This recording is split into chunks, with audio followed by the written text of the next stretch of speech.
Lori wasn't born a Harvey.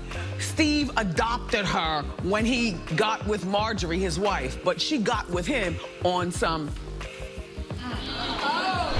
When I think about how quickly he moved forward from me to Marjorie, that was disturbing. Thanks to my wife, I'm where I am. You said that about the first wife. You forget that? You told us it was her, then you went and married somebody else that think like a man. Marjorie Harvey is shaking in her boots after Katt Williams and Wendy went off on her for destroying Lori and making Steve abandon his entire family to be with her. In fact, one of Steve's many ex-wives, Mary Shackelford, stepped into the chat to confirm the allegations that Marjorie was behind Steve putting his hands on his biological kids. The crazy thing is, Katt and Wendy were way ahead of all this when they exposed Steve years ago, but everyone thought they were bitter. It turns out, they were actually right, but just way too ahead of time. Now, if you've been keeping up with Steve and Marjorie, then you already know that people have had their reservations about Marjorie right from the jump. First, because of her shady history with dating some of the most questionable men you can imagine, and second, her being more than comfortable with the fact that Steve literally abandoned and physically mistreated his biological family just to be with her. And on top of that, she supposedly convinced him to adopt her kids and give them everything his biological kids were supposed to get. Mind you, Steve literally has 4 biological offspring with 3 different women, but somehow we hear nothing about them. And the few times we do, it's because they are calling him out for not doing right by them. Marjorie's kids, on the other hand, especially Lori, are all up in our faces. And baby, if you thought for a second that it was a coincidence, then you really need to wake up. Now, in case you don't know about Marjorie, she was actually married to a whole kingpin called Jim Townsend. The crazy thing is, Jim was actually already married and a whole 14 years older than her. The fact that she was still so comfortable settling with him is beyond wild. She later claimed she didn't know he was married. But baby, that still didn't stop her from having 2 kids with him. Word on the street is, she was struggling financially and only got with Jim so he could take care of her. And even though this kinda sounds wild, you'll notice later on that this is a pattern with Marjorie. She gets with only men with money, even if they are involved in illegal things. As long as you have that bag, she's down to settle with you till she stops getting what she wants. Allegedly, of course. Anyway, Jim was eventually arrested around 1991 for attempting to buy 40 kilos of white powder. He was sentenced to life and served 26 years before a 2017 pardon by President Obama. Of course, by that time, Marjorie had already moved on. In fact, she divorced him about 5 years into his sentence while pregnant with their second kid. Now, you'd think that Marjorie would learn her lesson and do better, but she pretty much repeated the same mistake again. And to make matters even worse, the man dated, Darnell Woods, was actually a distant cousin of Jim. And just like Jim, he was also reportedly into the same illegal substance business. Marjorie really seems to like whatever mess that family had going on. Because what do you mean you jumped right into the bed of your baby daddy's cousin? Yikes. Oh, and in case you were wondering, yes, Darnell is Lori's biological father. Anyway, right after this, she needed the next rich man to fund her lifestyle and take care of the 3 kids she had successfully popped with low-quality men, and that's when she met Steve.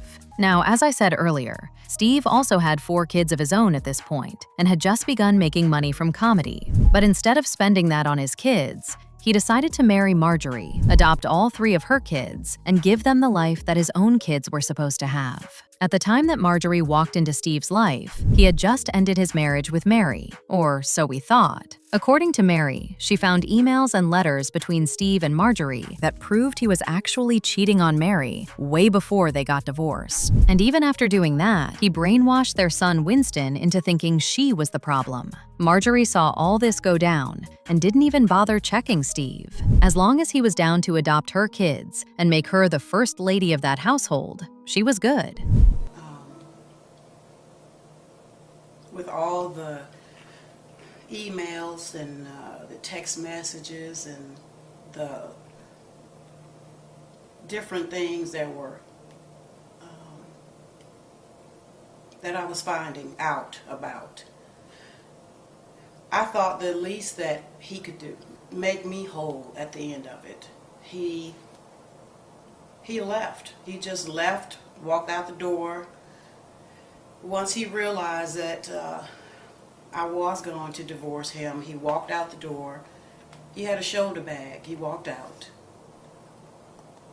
Went right to New York, to our apartment that we had there, which I never got to see, by the way, but... And then she joined him there. Marjorie joined him there. Never an apology. Steve never said that he was sorry. He had our housekeeper pack his belongings up and forward those belongings to New York.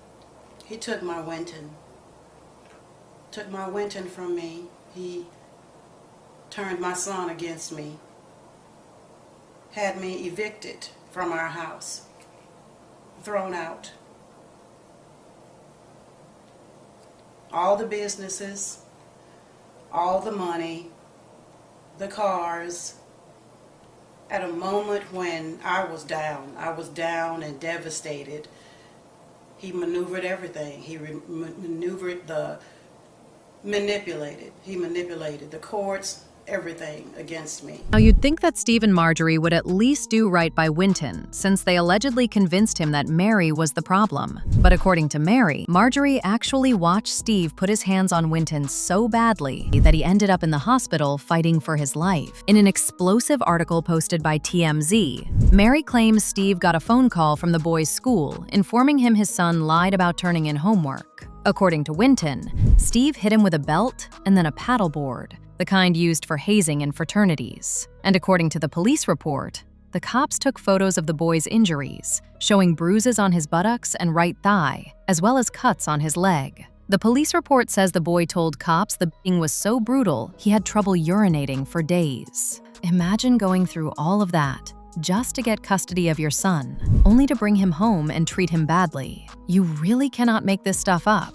It's pretty obvious this was never actually about the child. It was about getting back at Mary. And even though the physical evidence was right there for anyone to see, the case ended up getting thrown out after Steve leveraged his money and connections to make the whole thing disappear. But Mary wasn't done. She came back swinging and exposed Steve for fabricating his entire homeless backstory. According to her, Steve has never spent a single day without a roof over his head. He apparently invented the whole sleeping in the streets narrative just to make his come-up story hit harder than it actually deserved to. Before I forget, girl, I gotta ask you this, because this is practically in so many articles when Steve Harvey is speaking of motivation and all of this other stuff.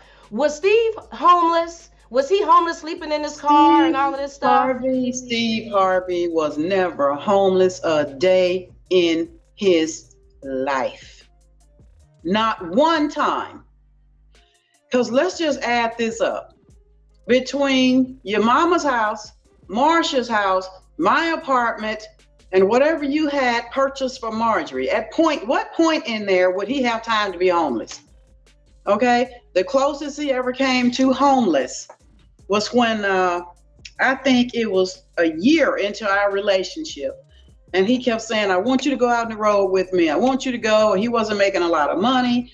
And all I had was what I was making from the store. So I said, I cannot just quit my job and go out there.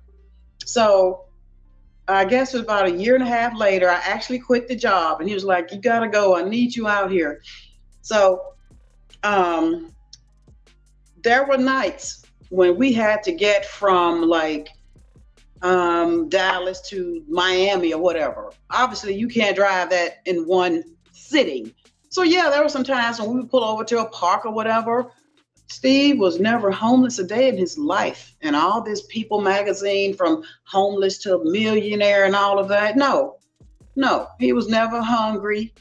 He might have been hungry, needing a sandwich, but nowhere near to not having no food, not having no home. But as I said, a lot of people weren't really taking Mary seriously because they figured she was just a bitter ex-wife who couldn't let go. That was until Katt Williams stepped forward.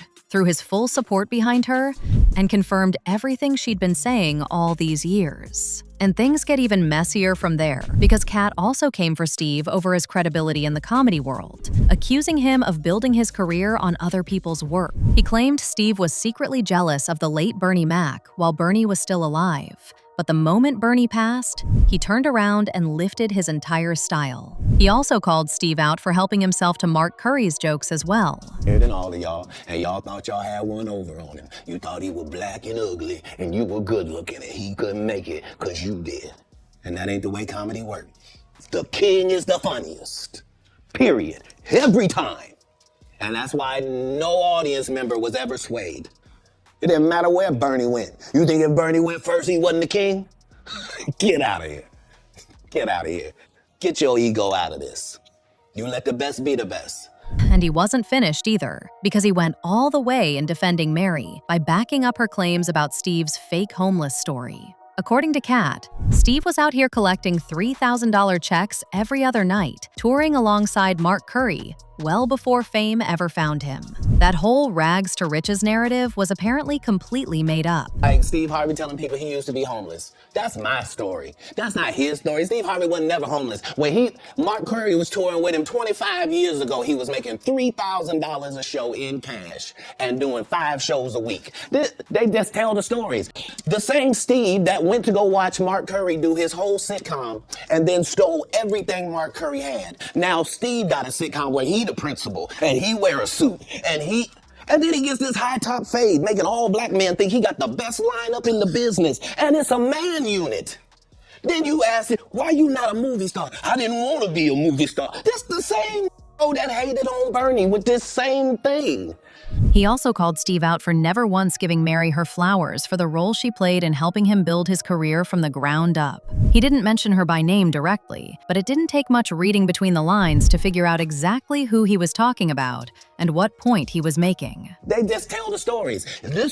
Thanks to my wife, I'm where I am. You said that about the first wife. You forget that? You told us it was her, then you went and married somebody else that think like a man. Like, what are you talking about? They think they can rewrite history. And as if this wasn't enough shade for Marjorie, people also dug up receipts of Wendy Williams also dragging Marjorie for the way Lori turned out. As y'all know, Lori has been in and out of very public relationships since she was in college. And according to Wendy, Marjorie taught her this. She said Marjorie could have done a better job making sure Lori didn't turn out like this. Instead, she allegedly just allowed her to do whatever she wanted. And Steve can't really say much because Marjorie has him in a chokehold. Lori wasn't born a Harvey. Steve adopted her when he got with Marjorie, his wife, but she got with him on some...